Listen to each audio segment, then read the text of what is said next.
On a rainy night, the kind of night that makes you want to stay in, I found myself driving along a desolate road in the middle of nowhere. The rain was pouring down like it had a vendetta against my car's windshield, and the wipers were working overtime just to give me a sliver of visibility. I was lost. My phone's GPS had given up on me, and the gas gauge was flirting dangerously close to empty. As luck would have it, I spotted a faint glimmer through the rain, the dimly lit sign of an old roadside motel.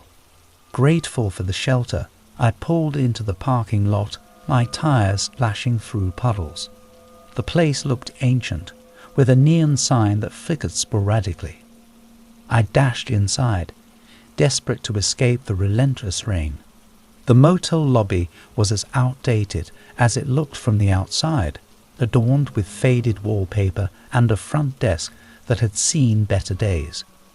Behind it sat a frail old man with thick glasses perched on the tip of his nose. "Room for the night," he croaked, his voice quivering like a leaf. I nodded, handing over my credit card. He processed it slowly, his hands trembling. "Room 13, he said, sliding a rusted key across the counter. "Top floor, last room on the left." I took the key, mumbling my thanks, and headed down a narrow corridor. The carpet was worn down, and the wallpaper peeled away from the walls like it wanted to escape. The flickering fluorescent lights overhead added an eerie touch to the place. I reached room 13, inserted the key, and pushed the door open. The room was just as uninviting as the rest of the motel. It smelled of must and dampness, and the bedspread looked like it had hosted generations of travelers. But at this point, I was grateful for any shelter. The rain outside had grown more ferocious, a thunderstorm raged, and lightning occasionally illuminated the room with an eerie glow. I turned on the ancient TV, hoping for some distraction from the storm. Static crackled on the screen, and the only channel that seemed to work played a vintage black and white horror movie. As I settled onto the creaky bed, I began to feel an unsettling presence in the room. It was as though someone was watching me. I glanced around, but the room was empty. My imagination, I assured myself. Yet the feeling of being observed persisted. The shadows in the room seemed to dance, and every creak of the floorboards echoed in my ears. Thunder boomed outside, making me jump in my seat. Unable to shake my unease, I decided to take a warm shower, hoping it would calm my nerves. But as I turned the rusty faucet, the water that came out was ice cold, making me shiver involuntarily. I quickly turned it off, cursing my luck. Back in the room, I tried to focus on the movie, but it had reached a particularly tense scene. The heroine in the film was being pursued by a sinister shadowy figure through a dark and haunted mansion. And then it happened. As the heroine in the movie reached the same hallway I had to cross to get to the bathroom, the lights flickered and the screen went completely black. My heart pounded in my chest as I fumbled for the remote, but nothing seemed to work. In the pitch darkness, I could feel someone or something in the room with me. I strained my ears, listening for any sound, any clue about what was happening. And then I heard it, a faint, whispering voice that seemed to come from the shadows themselves. "Help me." I froze. The voice was weak and trembling, like it belonged to a lost soul. It was coming from the corner of the room, where there was nothing but darkness. "Who's there?" I stammered, my voice barely audible. The whispering continued, growing louder and more desperate. "Help me. Find the key. Break the curse." I couldn't see anything, but the voice seemed to be drawing closer. The room felt oppressively cold, and I could hear my own ragged breaths. The voice repeated its plea over and over, like a haunting chant. I fumbled for my phone, using its weak flashlight to scan the room. And there, in the corner, I saw it, a faint glimmer of light reflecting off an old key hanging from a nail in the wall. I approached it cautiously, my heart pounding in my chest. As I took the key in my hand, the room seemed to come alive with a sinister energy. The shadows twisted and writhed, and the voice grew louder, almost deafening. I had to get out of there. With the key in hand, I dashed to the door, flung it open, and sprinted down the corridor, leaving the motel behind. The rain outside was still pouring, but I didn't care. I jumped into my car, turned the key in the ignition, and sped away from that dreadful place. I never looked back. And to this day, I can't explain what happened in that room, but I know one thing for sure. I'll never forget that true rainy night horror story. The rain fell steadily, a soft drumming on the roof of my small, secluded cabin in the woods. I had retreated here for a weekend of solitude, seeking refuge from the chaos of city life. The cabin was nestled deep within a forest, far away from civilization, and the rain had been my only companion for hours. I had just finished a book when the power went out, leaving me in complete darkness. Thunder rumbled in the distance, and I lit a candle to chase away the shadows. As I sat there, the pitter-patter of rain on the cabin's roof turned into a comforting lullaby. But then something changed. The rain took on a different rhythm, irregular and almost melodic. It sounded like faint whispers, as if the raindrops were trying to communicate with me. I shook my head, attributing it to my imagination playing tricks in the darkness. I reached for my flashlight and tried to turn it on, but it remained lifeless. Panic began to creep in as the whispers of the rain grew louder, more insistent.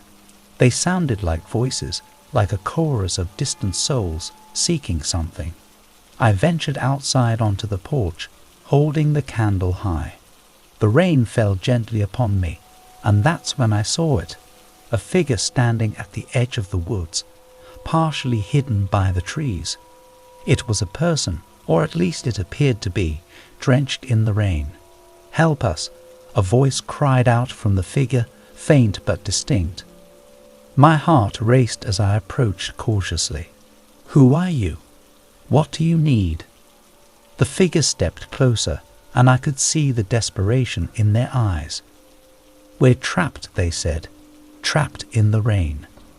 I didn't understand, but something compelled me to follow. The figure led me deeper into the woods, where the rain fell more intensely, and the whispers grew into a chorus of voices. They guided me to a clearing, and there in the center was an ancient, gnarled tree unlike any I had ever seen. The rain was pouring around it, as though it emanated from the tree itself. The voices, the whispers, they all seemed to converge here. The figure pointed to the tree and said, "The key to our release is within." With trembling hands, I approached the tree. It had a hollow, a dark opening that seemed to beckon me. I reached inside, my fingers brushing against something cold and metallic, a key. As I pulled it out, the rain intensified and the voices grew louder. I realized that the key was the answer, the key to setting whatever trapped souls haunted this place free. I returned to the cabin, the figure disappearing into the night. With the key in my possession, I opened a hidden compartment in the cabin's floor. Inside, I found a collection of old journals and letters, revealing a tragic story of lost souls who had been bound to this place by a powerful curse. Using the key, I followed the instructions in the journals, performing a ritual that would break the curse. The rain outside raged, and the cabin seemed to tremble as I completed the ritual. And then it was over. The rain ceased, and the voices faded into the distance. The cabin felt different, lighter, as though a heavy weight had been lifted. I knew that whatever had haunted this place had found peace. It was impossible to ignore the feeling of unease that settled over me.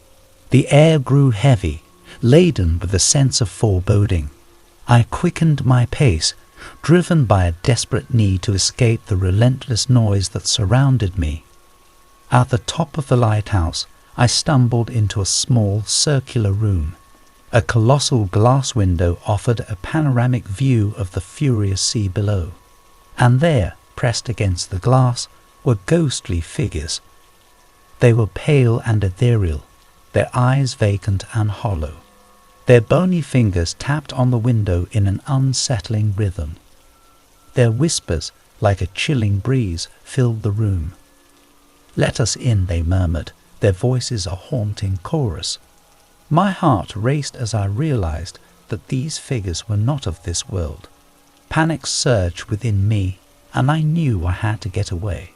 I fled down the spiraling stairs, their whispers pursuing me like relentless shadows.